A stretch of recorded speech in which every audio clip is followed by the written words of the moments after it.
आप सभी को जय श्री कृष्णा। आप सभी का स्वागत है मेरे YouTube चैनल पर। आज हम जानेंगे कार्तिक मास महात्म्य के 9वें अध्याय के बारे में। तो प्रेम से बोलो बाके बिहारी लाल की जय। राजा पृथु बोले, हे श्रेष्ठ मुनि नारद जी, आपने कार्तिक मास के व्रत में जो तुलसी की जड़ में भगवान विष्णु का निवास बताकर उस स्थान की मिट्टी का पूजन करना बतलाया है। अतः मैं श्री तुलसी जी के महत्तम को सुनना चाहता हूँ। तुलसी कहाँ और कैसे उत्पन्न हुई, यह बताने की कृपा करें। नारद जी ने कहा, हे राजन, आप सावधान होकर तुलसी जी की महत्ता और उनके जन्म का प्राचीन इतिहास सुनिए। एक समय जब देवगुरु बृहस्पति और देवराज इंद्र कैलाश पर्वत पर शंकर जी का दर्शन करने गए तो भगवान शंकर ने अपने भक्त की परीक्षा ली। उन जटाधारी दिगंबर ने उनके मार्ग में अवरोध डाला।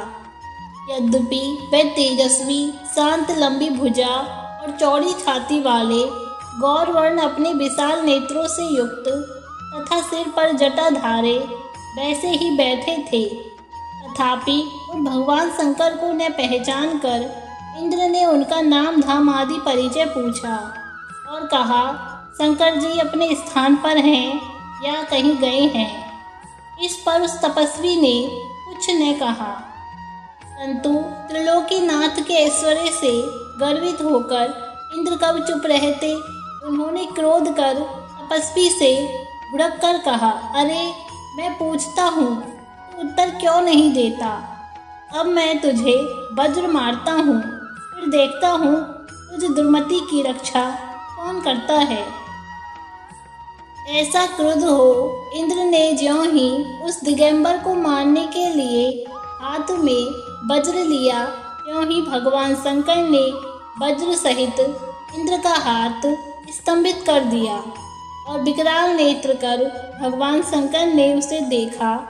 क्यों ही ऐसा विदित हुआ मानो वे दिगंबर प्रज्वलित हो उठा है और तेज से जला देगा। भुजाएं स्तंभित होने से इंद्र के क्रोध और दुख का अंत न रहा, परंतु ज्यों ही बृहस्पति जी ने उस पुरुष को प्रज्वलित देखा, त्यों ही अपनी बुद्धि से उसको शंकर भगवान जानकर प्रणाम किया और दंडवत कर बहुत सी स्तुति भी की। फिर इंद्र ने भी भगवान शंकर से कहा, हे दीनानाथ, हे महादेव, आप अपना क्रोध रोक कर इंद्र के अपराध को क्षमा कीजिए।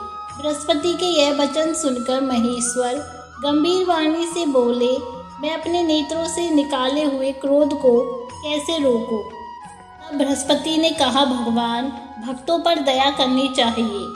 आप अपना भक्त वत्सल नाम सार्थक कीजिए। आप अपने इस तेज को कहीं और स्थापित कर इंद्र का उद्धार कीजिए। तब भगवान शंकर ने गुरु बृहस्पति से कहा, मैं तुम्हारी स्तुति से प्रसन्न हूँ।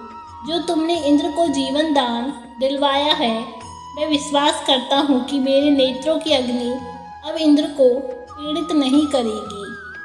बृहस्पति से ऐसा कहकर भगवान शंकर ने अपने माथे से निकले हुए अग्नि में तेज को अपने हाथ में लेकर क्षीर सागर में डाल दिया। फिर लीलाधारी भगवान अंतर्ध्यान हो गए।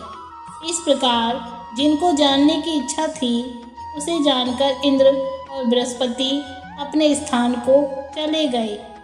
तो इस तरह कार्तिक मास महात्म्य का 9वां अध्याय समाप्त हुआ। श्रीमन्नारायण नारायण हरि हरि, श्रीमन्नारायण नारायण हरि